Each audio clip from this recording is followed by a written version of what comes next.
কারণেই কোনো মন্তব্য করবার আগে 5 বার ভাবা উচিত যে ভবিষ্যতে কি ঘটতে চলেছে।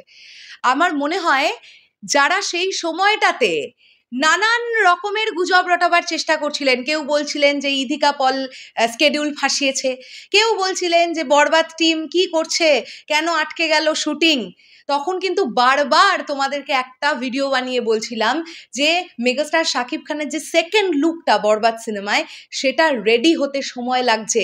মেগাস্টার শাকিব খান নিজে একটু সময় চেয়েছেন সেই লুকটাতে নিজেকে প্রেজেন্ট করবেন। যতই প্রস্থেটিক মেকআপ থাকুক না কেন, নিজের একটা ব্যাপার তো আছে।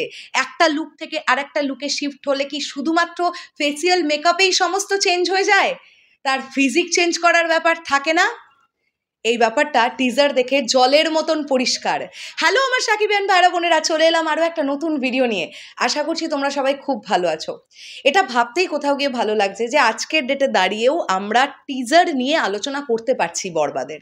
কেননা বরবাদের টিজার এত প্রমিসিং, প্রচুর আলোচনা করা যেতে পারে। অনেক আলোচনা করেওছি, আরও যদি কিছু মাথায় আসে সেটা নিশ্চয়ই আলোচনা করব।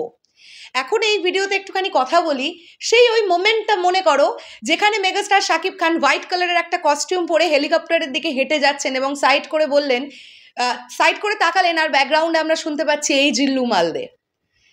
তোমরা মেগাস্টার শাকিব খানকে যখন আমরা ব্যাক ক্যামেরায় দেখতে পেলাম, তার ব্যাকটা যখন আমরা দেখতে পেলাম, তখন লক্ষ্য করলে মেগাস্টার শাকিব খানের কাঁধের পোর্শনটা কতটা চওড়া। বরবাদ সিনেমাতে যখন আমরা মেগাস্টার শাকিব খানকে ওই সিনগুলোতে দেখলাম, যখন তিনি ড্রাগ নিচ্ছেন, যখন তিনি খুন করছেন বা কোপাচ্ছেন, যখন ওই ভায়োলেন্ট সিনগুলো আমরা দেখতে পাচ্ছি, বা যখন সাইলেন্স বলছেন, ওই জায়গাকার মেগাস্টার শাকিব খানের ফিজিক আর এই জিল্লু মালদে লাস্টে হোয়াইট কালারের সেকেন্ড লুকের ফিজিকটা কি সেম? সেম? তোমরা নিজেরাই নিজেদেরকে প্রশ্ন করো। এখন অনেক হেটার্স বলতে পারে যে উনি ফেক কিছু লাগিয়েছিলেন বডিটাকে, মানে আরো চওড়া দেখাবার জন্য, কাঁধটাকে আরো চওড়া দেখানোর জন্য। আপনাদের বলে দিই, কিচ্ছু ফেক লাগাননি, ওটা ওনার নিজের ফিজিক। 1 মাস ধরে জিমে গিয়ে গিয়ে ওই ওয়েটটাকে আবার গেইন করেছিলেন ওই লাস্ট মানে সেকেন্ড লুকটাকে উনি আনবার জন্য, যাতে প্রমিসিং লাগে। এবারে কেন ওই সেকেন্ড লুকটা, কেন ওখানে ফিজিকটা আরেকটু চওড়া দেখতে পাচ্ছি আমরা, কাঁধগুলো একটু চওড়া কেন দেখতে পাচ্ছি, সেটা তো আমরা বরবাদ না দেখলে বুঝতে পারবো না, তাই না? সেটা তো বরবাদের গল্পটা না দেখলে বুঝতে পারবো না।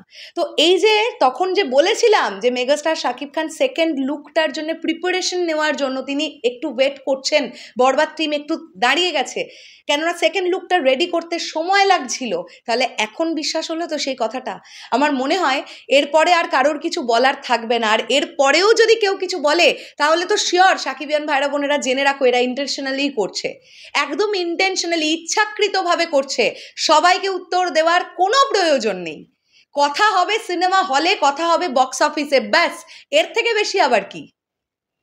মেগাস্টার শাকিব খান এমন একজন মেগাস্টার, এমন একজন অভিনেতা যিনি 1 বছরে 3 বার নিজেকে ভাঙেন, 3 বার 3 রকম ভাবে। ভাবা যায় কতটা ডেডিকেটেড তিনি তার কাজ নিয়ে, কতটা ডেডিকেটেড তিনি বাংলা সিনেমাকে নিয়ে, কতটা ভালোবাসেন তার কাজকে।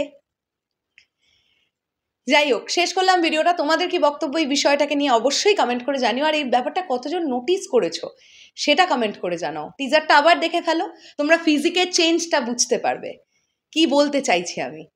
টাটা।